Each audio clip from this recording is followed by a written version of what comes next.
Hello YouTube, Josh here with the channel ZZZ Giant Awake normally, but welcome back to the Breakfast Club. So we've been talking about Bernie or Bust, and what a great time to talk about it with Civil War coming around because we've been battling even amongst ourselves. I wanted to start by saying thank you, Matt, for your contribution yesterday. I really appreciate it, and it's good to see your face on camera. You should do it more often on your channel. And this, I also think, is a great opportunity to throw this idea out, and I think it's been something that is a little bit overdue, is that our channel should start doing playlists, because this is, I believe, the 4th video on this channel about Bernie or Bust, and I think it would be a good way of including our personal channels on relevant videos on any variety of subjects. So we've been talking about Bernie or Bust, and something that I think has been completely overlooked is a really good breakdown of what Bernie or Bust actually is. And I'm gonna make 2 videos. One is gonna be here, and I'm gonna try and keep it under the time frame that we're supposed to have, which is somewhere under 8 to 10 minutes.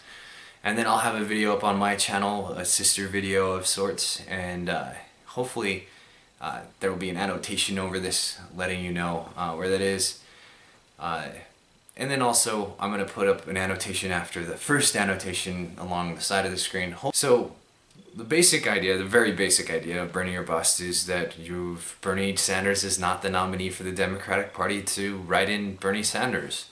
This is not the first time that this has been attempted by followers of a political candidate. I think there were some people who did this for Ron Paul when he was running.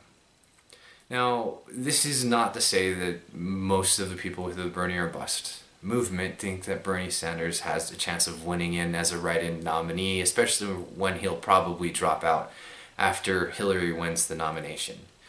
There are some quirky things that could come up in this election cycle that might throw that off, but I doubt it. So, there are a number of different philosophies, and normally people within the Bernie or Bust camp hold multiple of these, and if you want to find out where I fall in the conversation or concept, you'll have to check out the video on my channel, because that's not what I'm here to discuss. I'm here to discuss the Bernie or Bust camps. So there are a few different philosophies or reasons behind it, and so let's go over those one at a time, and I've got 8. Something also important to note here is that we're talking about a group of Bernie supporters that are more than just Democrats who like Bernie a little bit more than Hillary, therefore they're voting for Bernie. You're talking about people who align with Bernie's politics because he is not, or at least does not appear to be, part of the normal political scheme, because he's not taking big donor money, and his ideas are very pro-populist and very anti-big banking, big oil, those types of things. So the first idea is that Hillary does not deserve it. With Hillary's record on a lot of issues, that would be raising the minimum wage, the LGBTQ issues, the war in Iraq, criminal reform, and other different things. She is either wrong or has been wrong at the time, or she's getting to the party a bit late. The liberals have been leading the party and she's getting there behind everybody else, and Bernie has been at the forefront of the party for a long time, even though he hasn't been a Democrat for a long time. But he's, as an independent senator, has been ahead of these issues where liberals should be. So, for that reason, a lot of people think that, hey, she doesn't deserve it, she hasn't earned my vote, I'm not going to give it to her, I'm going to give it to Bernie Sanders. Another reason that has come up, that I've seen people talk about for voting for Bernie or busting, is kind of a fuck you to the two-party concept. There are a lot of times where in the two parties you feel like you're choosing the lesser of two evils, in David Landon Cole's video on that, which will be up somewhere. So David Landon Cole kind of discussed this idea on his video where you feel like you don't have one of the two parties that has a politician that's representing you. David Landon Cole argued against thinking like this, but I think that a lot of people are kind of sick and tired of not having a politician represent them, so they're going to vote for Bernie for that reason, or write him in. Number 3 is to send a message to the political world that, hey, if we have 5-10% of people voting for a representative who is not even running, that it'll send a message to people who are considering running or considering politics, who are outside of the main concept, that first off, you have a chance to win as an independent, and secondly, there's also a chance for a populist Democrat to run and win without taking campaign contributions and making promises based on those campaigns. Such as Elizabeth Warren, run, Warren, run.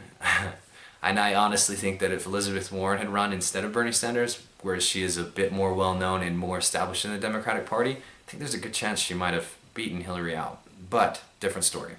So, number 4 is that Hillary is potentially worse than Donald Trump.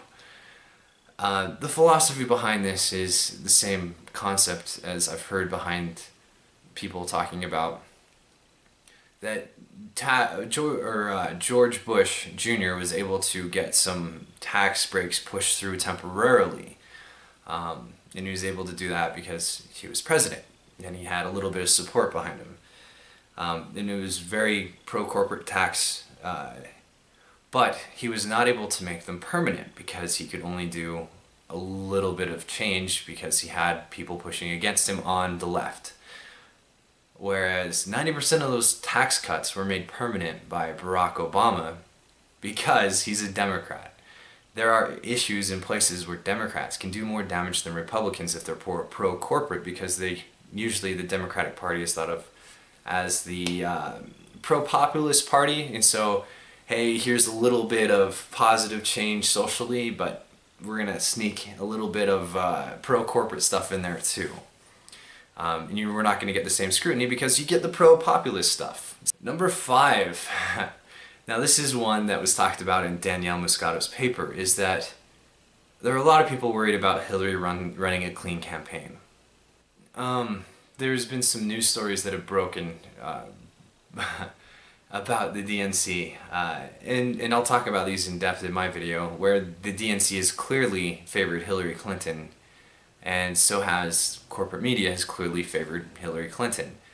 And these things are not done above the level, they're done in ways that most people would find quite distasteful if these accusations are true. And if those accusations are true, the DNC does not represent the people and doesn't deserve to have a seat at the table in anything. I mean, the DNC may deserve to be shut down if they're going to run a crony game when they should be playing completely fair politics for the possible potential Democratic nominees. And while I'm not saying that that's for sure on this video, or I'm not even saying that on my other video I'm going to give definite evidence for it, some people feel like there's sufficient evidence to have that as a reason to write in Bernie Sanders. Number 6 is that if you can get Donald Trump elected, you might end up breaking the back of the system in general, but more definitely the Republican Party. So this might be one of the weird cases where the Republican controls the Senate, the House, and if Trump gets elected, then he would control the presidency, and then if he selects somebody who's on the right-hand side, he would also have a conservative Supreme Court. Now, even with those things, with Donald Trump being as indefinite as he has been, where he's just kind of deciding on the fly what policies he likes and what policies he doesn't like, it's going to piss off a lot of conservatives, and it's going to piss off a lot of people in the Senate. And it is going to look very, very bad for the long run of the Republican Party. This could be a potentially backbreaking person for the Republican Party. Like, it might leave such a bad taste in the average citizen's mouth, the one who normally doesn't have anything to do with politics, that they'll start taking action and being awake to what the political situation of the United States actually is. Now, that alongside with reason number 7, which is that it will unify people on the left. So, right now, the people on the left are somewhat split because there's the issue with people who are pro-corporate and anti-corporate. and very liberal and only semi-liberal on most days, but don't mind some conservative policies. And so this would unify, if Donald Trump won the presidency, this would unify the left in a way that's never been seen before, and it would probably align them behind a very liberal stance. Because you start taking women's rights away to vote, you start deporting what Donald Trump is calling anchor babies, you start doing things that are unconstitutional, for lack of a better term. You're going to have people on the left that, I mean, it wouldn't take 2 years before we flip the Senate, the Congress, because we can't afford to have Donald Trump have control of everything. Like, it would be such a disgusting situation that there would have to be voter action taken, and voters would finally do what they need to do, which is get off their asses and vote.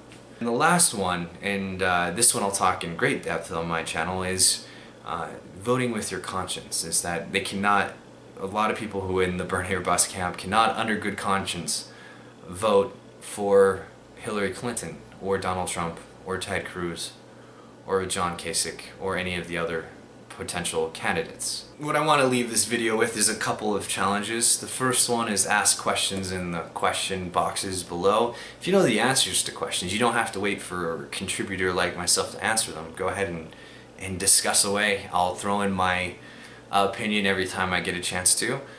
The other thing is that I would like you guys to do your own research. Check out the Danielle Muscato thing and research away, find out what you can about the Bernie or Bust movement. And then part 3 of the challenge, or of the suggested things to do, is don't just listen to us on the Breakfast Club. Go and challenge your favorite YouTuber. Go and bring this up to your favorite YouTubers and demand that they give an opinion on Bernie or Bust, because it might change what you feel about how you should vote in November. Thank you guys. Please be sure to rate, comment, subscribe, and hopefully this topic of conversation gets Peach to put out a video tomorrow. I always appreciate her opinion and I look forward to it. Till next time, take care, guys.